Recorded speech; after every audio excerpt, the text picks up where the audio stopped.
The underground maintenance corridor. I've worked night maintenance in the subway system long enough to know that the city above sees only a small fraction of what exists beneath its streets. Passengers assume it's just trains, platforms, and tunnels running in predictable patterns, and never realize there's a hidden network. Service corridors, electrical conduits, drainage tunnels, and inspection passages that stretch for miles. Some are used daily by technicians. Others have been sealed for decades, left to gather dust and mystery. Corridor M14 was one of those sealed passages, and the night I was assigned to it, I would understand why it carried such a dark reputation. The assignment appeared on my tablet shortly after midnight. Motion sensors inside Corridor M14 had been triggering repeatedly over the past week. According to the logs, the movement wasn't random. The sensors activated in sequence, as though something or someone was deliberately moving along the corridor. I had heard about M14 before, whispered among older technicians, a place where strange events had occurred. It was infamous because a worker named Daniel Perez had disappeared there years ago. Perez had entered the corridor during a routine inspection, going to check an electrical junction box along the tunnel wall. By the end of his shift, he hadn't returned. Crews searched the surrounding tunnels for 2 full days with no results. The city eventually sealed both entrances, declaring the corridor permanently off-limits.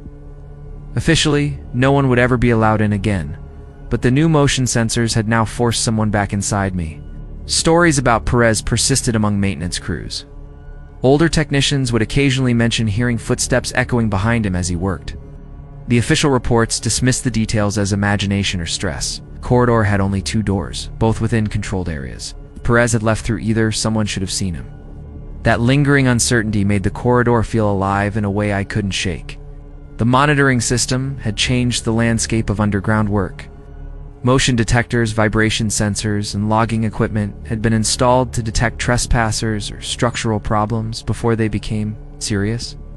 Most of the sensors stayed silent. M14, however, had started triggering nightly, often at odd hours. The sequence of the alerts suggested deliberate movement along the corridor's length.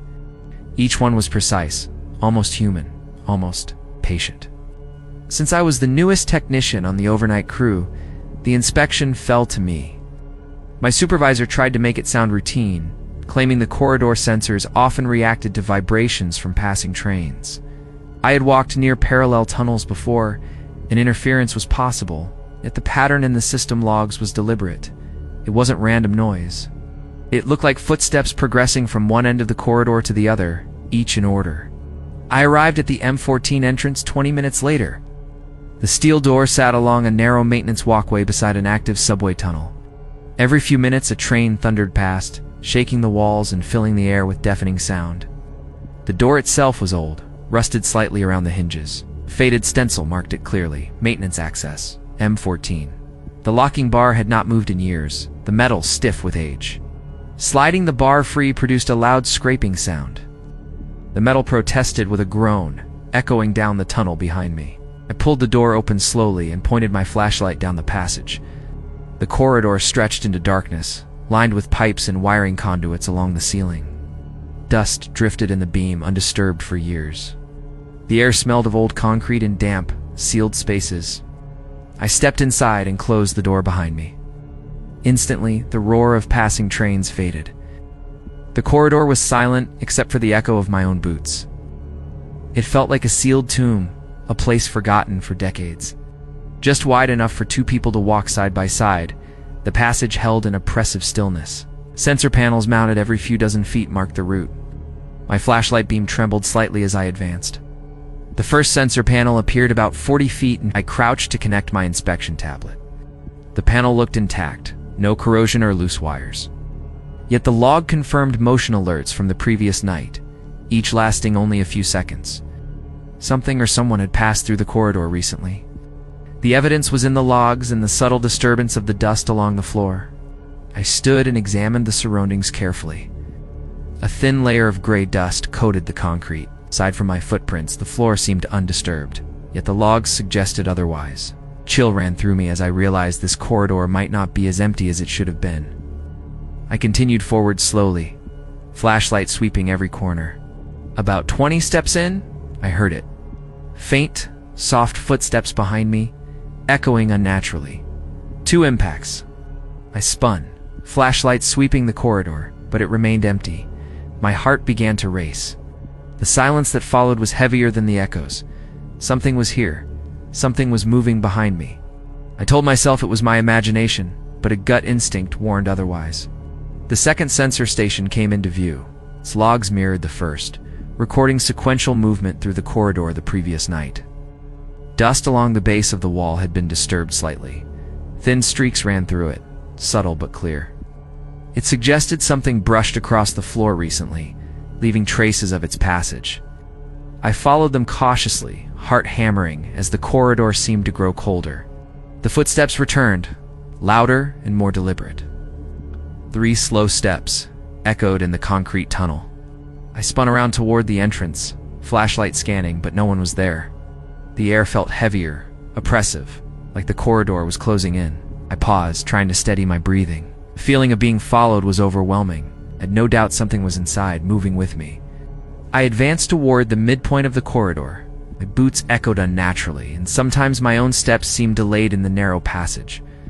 I could almost hear them mirroring me. The third sensor station loomed ahead. Its log showed the strongest activity of all. Motion passed there repeatedly during the night. The dust in front of it bore more pronounced marks. It looked like footprints, elongated, narrow, almost human, but not quite. I followed the trail of marks toward the far door. It had been sealed like the entrance, untouched, or so I assumed. But as I approached, I noticed the metal around the handle was scratched. The paint was gouged, exposing bare steel beneath. Whoever or whatever had been here had tried to open it. My pulse quickened as I crouched beside the final sensor to examine the log. The most recent motion alert had triggered less than half an hour before my arrival. I stood, heart racing. The footsteps returned, slow, deliberate, echoing off the walls. 1 step, then another. I froze, shining my flashlight toward the darkness behind me. The corridor remained empty, yet the air felt alive. Something was here. I could feel it. I gripped my flashlight tighter, the beam trembling slightly in my hand. The footsteps continued, but now they sounded more deliberate in a way that was almost intelligent. They weren't random echoes. They followed a rhythm. I took a cautious step backward, and immediately the sound matched mine. Whoever or whatever was there, it was pacing me, measuring me, patient and precise. A shape began to emerge in the corner of the flashlight's beam. At first, it was only a dark silhouette, thin and unnaturally tall, standing motionless. My heart skipped a beat as I realized its proportions were wrong. Shoulders too narrow, limbs elongated, head tilted slightly as if listening. It was humanoid, but not human. The way it lingered at the edge of the light, almost merging with the shadows, made my stomach knot with fear. I swallowed hard and tried to steady my breathing.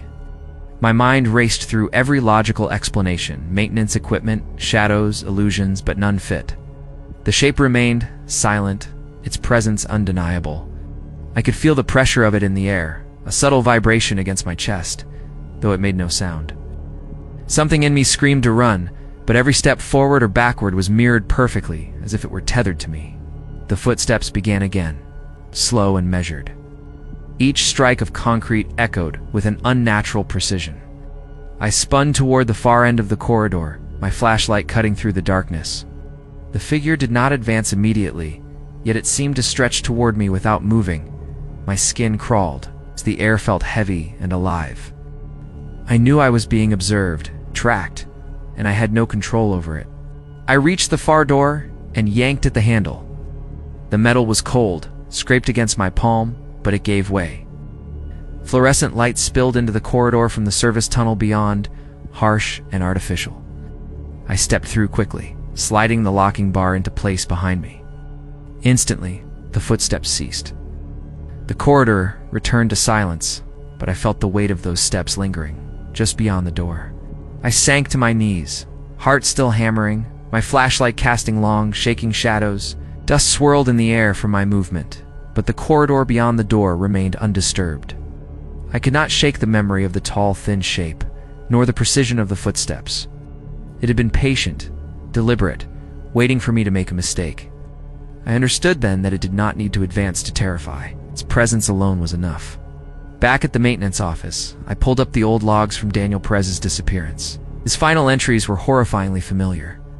He wrote about the same slow, deliberate footsteps, following him exactly as I had been followed. Each step echoed behind him, even when he paused. Most chillingly, the last entry was time-stamped hours after he was officially declared missing. Whatever this entity was, it existed outside normal time. I avoided the corridor after that night. No other technician was sent to inspect it. Officially, the city considered M14 sealed and inactive. The motion sensors were removed and the area was marked off limits. But in quiet moments, I still hear those echoes in my mind. I feel the presence of something watching, measuring, waiting. Sometimes I sense it even when I'm not underground. Empty service tunnels, I catch the subtle pressure of footsteps behind me. The memory of the elongated shadow is burned into my vision. Even in broad daylight above ground, I imagine it following, tethered to me in some invisible way. It is patient, it's precise, it never tires. I tried to rationalize it over time. Dust, echoes, tricks of light. Perhaps it was an old part of the subway, a psychological response to isolation. Yet the logs, the scratches, the marks in the dust, and Perez's final entries all point to something else, something patient, something deliberate. It does not forget. It does not wander. It waits. The entity did not follow to attack. Its purpose is observation, replication, and presence. Every step I took was echoed, measured. Doors and locks meant nothing. Time and logic were irrelevant to it. It existed to follow, and once it had marked someone, it did not stop. Even now, on quiet nights, I hear it in my memory. Slow steps, echoing behind me, perfectly measured. I feel its weight, even in safe spaces, even when light surrounds me. I have learned not to test it, not to return to M14. The corridor is sealed, but the entity's presence is not. It waits for the next person who enters. I will never return to Corridor M14. I hand off all assignments nearby. Even thinking about it triggers the echo in my mind. I remember the stretched footprints, the marks on the door, the silent shadow. It does not need to move to terrify. Its patience is eternal. Its presence is absolute. The truth is simple. Corridor M14 is not empty, has never been empty. The entity follows anyone who enters. It is precise, patient, eternal. Nothing can stop it. Locks, doors, walls, and even time itself mean nothing. It exists solely to follow, and I know deep down that one day it will follow someone else exactly as it followed Perez and then me. Even in daylight, I feel the echo of those footsteps.